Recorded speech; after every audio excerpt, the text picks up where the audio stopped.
Did life evolve from non-life? Xiefeng. Translation edited by Chinyo. Let's examine the validity of the evolutionists' perspective, with Darwin as their pioneer, on the origin of species. Upon rejecting the Big Bang theory and the notion of life arising accidentally from water, and upon analyzing the theory of evolution, we realize its shaky foundation. Without the birth of life, can evolution truly exist? Where do eggs come from without chickens? And without eggs, where does the chicken come from? Like how DNA formation depends on protein formation, without initial protein presence, DNA cannot form. Which came first, protein or DNA? The core tenets of the theory of evolution are as follows. 1. Before evolution, there must be at least one or several lives. 2. These one or several lives have evolved into a diverse array of life forms on Earth today. 3. Organism evolution results from heredity, variation, and natural selection. 4. Evolution follows the logic of natural selection, survival of the fittest, the law of the jungle, selecting the superior and eliminating the inferior. 5. When a species cannot adapt to its environment, or when the environment does not support a species' survival, it evolves into another species.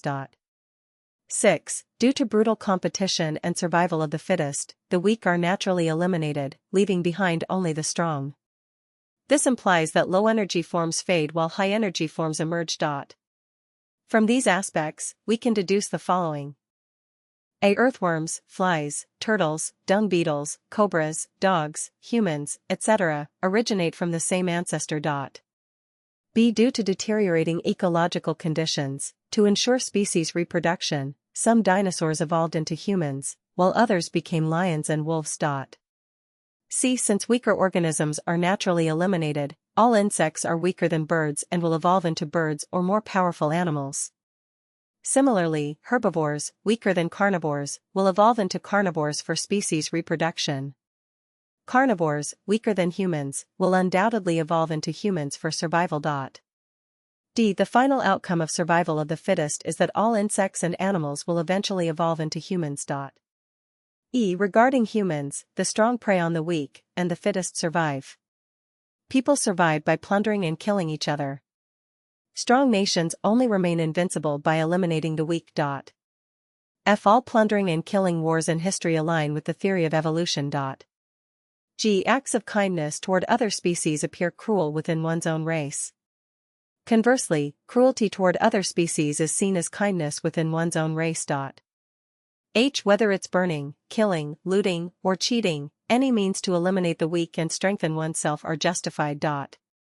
I. Hence, Hitler's actions were 100% correct. J. Humans will continue to evolve, eventually, wings will grow on their backs, eyes on the back of their heads, and they will breathe out fireworks and emit laser light from their eyes. Further analysis is unnecessary. Based on the 10 outcomes mentioned above, we can assess the viability of the theory of evolution.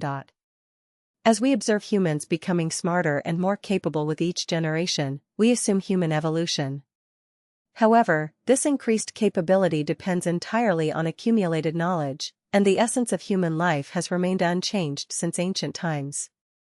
Our genes, as human beings, have not changed. Our ancestors had 2 eyes, and we still do. Our blood was red then, and it remains red now. Our body structure has not gained or lost any organs or parts compared to our ancestors. If modern children could run like deer or zebras at birth, it would confirm human evolution. If monkeys and apes' brains are similar to humans in learning, memory, and thinking, we can deduce that humans evolved from monkeys. I will delve further into the topic of biological evolution in future chapters, particularly in the Greatest Creator chapter of Lifechanyuan. I encourage you to continue contemplating this issue.